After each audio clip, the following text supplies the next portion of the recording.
For the first time in modern history, the United States is losing leverage over a major global trade route without a war, without sanctions, and without a vote. It is not happening in the South China Sea, it is not happening in the Middle East, it is happening in the Arctic, and it is happening because Canada stopped arguing about sovereignty and started building it. What makes this moment dangerous is not just the money involved, although the money is staggering. What makes it dangerous is timing, momentum, and permanence. Once the physical reality on the ground and in the water is established, there may be no legal or diplomatic mechanism left that can truly reverse it. For decades, the Northwest Passage was treated as a theory rather than a route, a line on a map buried under ice, claimed by Canada, rejected by the United States, and ignored by global shipping companies because it simply wasn't reliable enough to matter. It existed in textbooks, legal briefs, and political speeches, but not in balance sheets or shipping schedules. That reality no longer holds. The Arctic is warming faster than almost anywhere else on Earth. Ice that once formed thick, multi-year barriers is now thinner, younger, and more mobile. Channels that were sealed shut for most of the year are opening earlier, closing later, and staying navigable long enough to support planning rather than improvisation. What was once an occasional experiment by ice-reinforced vessels is becoming a seasonal corridor. And when a route becomes predictable, even for part of the year, it becomes economically meaningful. Shipping does not require perfection. It requires reliability. The Northwest Passage is not a single channel carved cleanly through the ice. It is a complex web of waterways threading through Canada's northern archipelago, connecting the Atlantic and Pacific Oceans through a maze of narrow straits, shallow channels, and exposed seas. When conditions allow, it cuts thousands of kilometers off traditional routes that run through the Panama Canal or around the southern tips of continents. Those distance savings translate directly into fewer days at sea, lower fuel consumption, reduced crew costs, and faster delivery for high-value cargo. In an industry where margins are thin and timing is everything, those advantages compound quickly. Global shipping moves roughly $20 trillion worth of goods every year. Even a modest diversion through the Arctic, just a few percentage points, is not symbolic.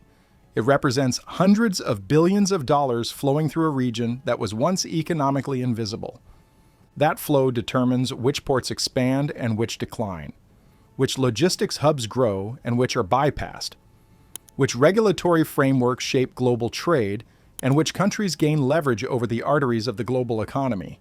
But shipping is only the surface layer. Beneath the ice, tundra, and permafrost lies one of the largest untapped concentrations of critical minerals on the planet: nickel, copper, lithium, rare earth elements, zinc, gold. Materials that modern industrial economies cannot function without. Electric vehicles rely on them. Renewable energy infrastructure depends on them. Advanced electronics, aerospace systems, and military hardware require steady access to them. For decades, these resources were known but effectively unreachable. There were no roads to move heavy equipment, no rail lines to transport ore, no ports to ship materials at scale. Extracting anything meant flying it out at enormous cost, turning most mining projects into economic dead ends. The Arctic changes that calculation entirely. With deep water ports, icebreaker escorts, and reliable shipping windows, resources that once existed only in geological surveys become part of global supply chains. Control of the Northwest Passage does not merely move containers from one ocean to another. It determines who can extract resources, who can export them competitively, and who sets the standards governing that process. This is where estimates of a $900 billion Arctic economy originate, not from tolls alone, but from decades of downstream activity: trade, mining, logistics, infrastructure, strategic leverage layered on top of economic gain. Canada's legal position on the Northwest Passage has been consistent since the mid-20th century. The waterways that make up the passage run between Canadian islands and qualify, under Ottawa's interpretation, as internal waters. Internal waters mean permission is required. Canadian law applies. Canadian environmental standards are enforced. Canadian authorities regulate transit, inspections, and compliance. The United States has never accepted this interpretation. Washington argues that the Northwest Passage meets the criteria of an international strait, granting all vessels the right of transit passage. Under this view, coastal states may impose certain safety or environmental regulations, but they cannot deny access or require permission. For a long time, this disagreement didn't matter in practice because Canada could not enforce its claim. American vessels transited the passage without asking. U.S. submarines surfaced beneath Arctic ice and publicly declared the waters international. Icebreakers from Allied and non-Allied states flew foreign flags through Canadian channels, daring Ottawa to respond. Canada protested diplomatically. Washington dismissed the objections, and nothing changed. There were no permanent deep water ports to control traffic, no year-round patrols to monitor movement, no continuous surveillance to establish authority. Canada's presence was seasonal, symbolic, and thinly stretched across vast distances. Sovereignty existed on paper, not in practice, and sovereignty without capability is just paperwork. That weakness did not go unnoticed. Russia invested heavily in Arctic infrastructure, treating the region as a cornerstone of its long-term economic and strategic planning. Moscow built ports, expanded icebreaker fleets, and integrated the Arctic into its national development strategy. China, despite lacking Arctic coastline, began positioning itself as a near-Arctic stakeholder. It invested in polar research, built ice-capable vessels, and sent research ships through northern waters to normalize its presence and gather data. Canada watched, issued statements, and filed objections, but without infrastructure or enforcement, it could do little more than observe. Then pressure arrived from an entirely different direction. Trade disputes, tariffs, and economic threats exposed a hard truth in Ottawa. Canada's prosperity was deeply tied to a single trading partner. Integration had brought growth, but it had also created dependency. When that dependency became a vulnerability, diversification stopped being a theoretical policy objective and became an economic necessity. Suddenly, the Arctic was no longer a distant frontier. It was a strategic option. Canada's response was not rhetorical. It was material. The federal government committed billions of dollars to Arctic infrastructure with a focus on execution rather than debate.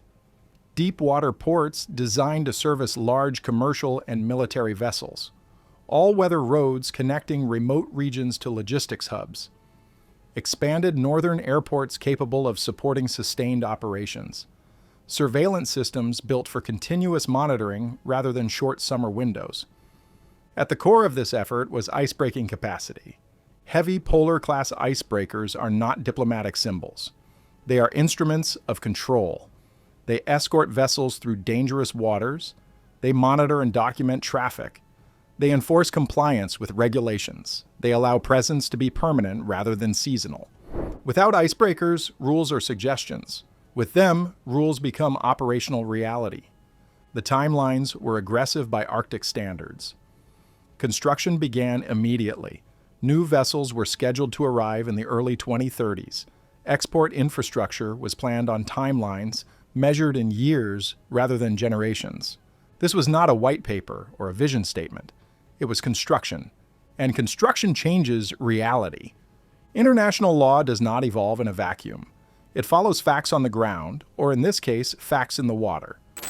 When a country can track every vessel, require reporting, provide pilots, enforce environmental standards, and deny services to non-compliant ships, legal arguments lose weight. Ships do not follow opinions. They follow ports, escorts, fuel, and insurance requirements. This is how sovereignty becomes normalized. Quietly, incrementally, and often irreversibly. The United States can continue to argue its legal position, but control has a way of redefining legitimacy over time. There is a deeper problem Washington cannot ignore. If the Northwest Passage is truly international, then it is international for everyone. Not just allies, not just friendly flags. China and Russia gain the same access rights. That means unrestricted approach to North America's northern flank. The Arctic is not peripheral to continental defense. It is the primary approach vector for long-range threats, a reality that has shaped North American defense planning since the Cold War. Opposing Canadian control may preserve a legal principle. It may also weaken the security perimeter of the continent itself. Some American strategists understand this tension. Quietly, questions are being asked within defense and policy circles. Does resisting Canadian enforcement actually make North America less secure? Would supporting Canadian sovereignty strengthen collective defense rather than undermine it? But changing position now carries costs. It would require acknowledging that decades of resistance were misguided, accepting that a critical trade corridor lies under Canadian authority, admitting that economic pressure accelerated the very outcome Washington sought to prevent. Meanwhile, Canada is not waiting. Ports continue to rise. Icebreakers move from blueprints to shipyards. Surveillance networks expand across the Arctic. Enforcement shifts from theoretical capability to routine practice. By the time the dispute demands formal resolution, the facts may already be established on the water. This is not a finished story. Traffic will increase, environmental risk will rise, China will test boundaries, enforcement will face real strain under real pressure. Canada is betting that capability will outpace resistance, because, in the end, this is not about who has the better legal argument. It is about who controls the passage in real terms, who monitors it, who services it, and who sets the conditions for its use.